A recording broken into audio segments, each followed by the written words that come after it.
Hey guys, welcome back to the 2-Minute Warning. I'm Blake Showalter. And I'm Beto Vaca-Diaz. And starting things off today, Beto, we got to talk about the NFL, of course, kind of like usual. It's going to be this way for the next 14 weeks, by the way. But starting things off, bounce back weeks for the Bills, and of course, your Chiefs. How you feeling, man? You know, I'm really liking the way that they look. The Bills looked really good out there against the Raiders, putting on an absolute clinic. 38 points. Gabe Davis going absolutely off. Shout out Isaiah Collins. Yeah, and of course the Chiefs coming back to win. Travis Kelce helping them a lot in that 17-9 against the Jaguars. And we were talking about this earlier. 17 points from the Kansas City Chiefs.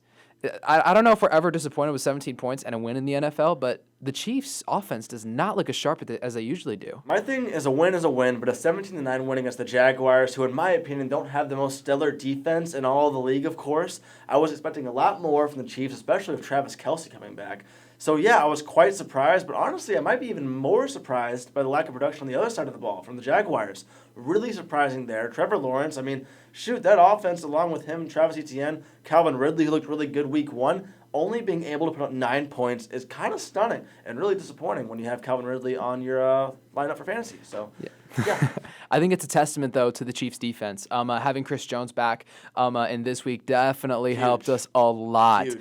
And it's kind of crazy, but the Chiefs' defense might be playing better than their offense, which is something that I don't think we've ever said in the last few years. If the Chiefs can manage to figure out that offensive system and keep this same really high-level defensive system that's been going on, I don't see why we won't have another Super Bowl ring come this time next year. Yeah, then I think a similar team to the Chiefs as far as situations goes is the Bengals right now. Starting off 0-2, the same way they started last season until they got a win against my Jets. Of course, that was the first game I've ever seen in person for the Jets, so of course we had to lose that one. Wonderful memory, Beto. Wonderful. But anyway, I think as far as situations goes, they're a team that's going to start off slow, then figure things out down the line, get their things together, and then make a deep playoff push. Maybe even a Super Bowl appearance. I don't know. We really have to see what they look like in Week 8 through Week 15, and then we will know for sure. But right now, it's too early to tell. Now, the Chiefs, in my opinion, I think they're going to do the same exact thing. They're starting off really slow. They don't have Eric Bieniemy at OC anymore. But, of course, Andy Reid is an offensive mastermind, so give them time.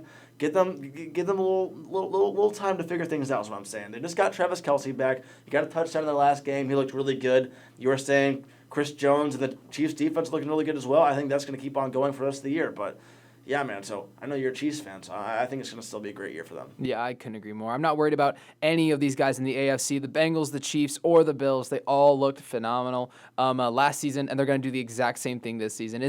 There's no reason to believe why these guys just won't get everything together, get everything right, and then come down and all three go deep runs into the AFC playoffs, and obviously the Super Bowl. One of them's got to be in the Super Bowl. I'm 100% confident in that. Well, I agree. And then speaking of the Bengals, they're going up against a revitalized Rams team, it seems. I mean, they went up against the 49ers, and I was stunned by how close that game was. They looked really good. The 49ers, of course, look a lot better right now. I think we talked about it a little bit earlier. I think the 49ers are a top 3, maybe top 1 team in the NFL right now. But the Rams going up against the Bengals, I think they might cause the Bengals to go 0-3. Who knows? But the way they're looking right now with Puka, of course, where did this kid come from, man? I think the Rams might just edge him out in this one. Yeah, I couldn't agree more. Puka Nacua is looking exactly like Cooper Kupp is, and he's being utilized exactly like Cooper Kupp is. He has insane offense, and he's very, very, very smart with the ball. And Matthew Stafford is just looking absolutely electric. He's playing with Puka Nacua and Tutu Atwell so well, just moving the ball. And Cameron Williams also dominating in the backfield as well. So I'm really excited to see what's going to happen against a very quality team against the Bengals.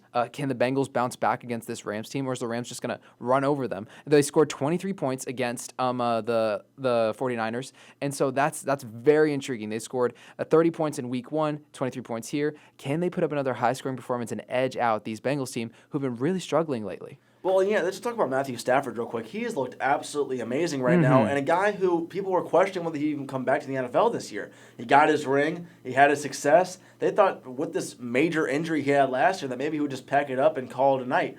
But he looks absolutely amazing, hungry for a second ring, and I'm not going to say the Rams are going to get it. I think a playoff appearance is still kind of questionable right now. But if they keep on playing the way they're playing and show out against I think a solid Bengals team, even though they've been looking kind of rough lately, I think it might be in the cards for a playoff appearance on the line. Again, also that conference is absolutely lethal once again with the Seahawks and Geno just beating Detroit. They're looking really good. I mean, in overtime. Yeah, in overtime. They're looking really good. Now the Rams looking good again. The 49ers, we all know, are absolutely incredible.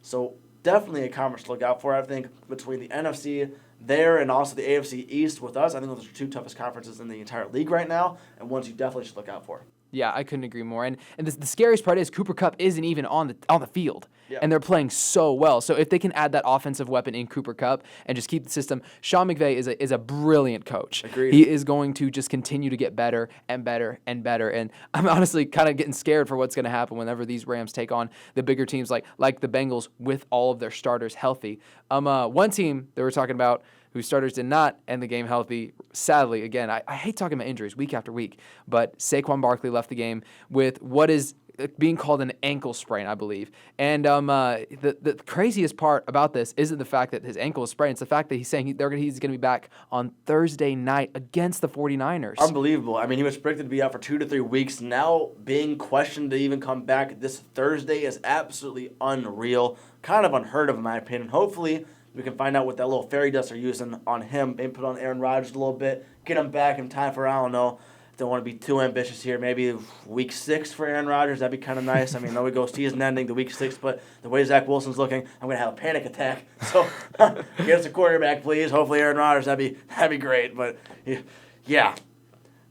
Anyway, Saquon, if he comes back, that'd be absolutely incredible. I would really doubt he would come back this Thursday just because of that re-injury aspect of all that. But yeah, and not only that, they're playing the 49ers, who's we talked about how good they look. They're so well-rounded. Their offense, stupid sharp. With a hard-nosed defense, oh I my think would goodness, re-injure Saquon like that. Yeah, if Saquon stepped on the field with the 49ers pass rush with Nick Bosa, if he goes up against Nick Bosa, he's getting folded. So I'm sorry, Saquon, please sit this one out. You are on my fantasy team, and I do not want to have you injured for an extended amount of time, just like in previous seasons. So I didn't draft him because of those reasons, so I'm way ahead. But anyway, we can't talk about the NFL all day long. Let's talk about a little bit of SEMO football, a absolute heartbreaker we took, man, against SIU. Losing the same way we won last year, in the same spot of the end zone even. Of course, that Geno has fumbled in the last minutes of the game, causing SIU to go on a run, get that game-winning touchdown drive, and then obviously calling it a night after we bring in a freshman quarterback, trying to throw a Hail Mary last minute. Kind of love to see it.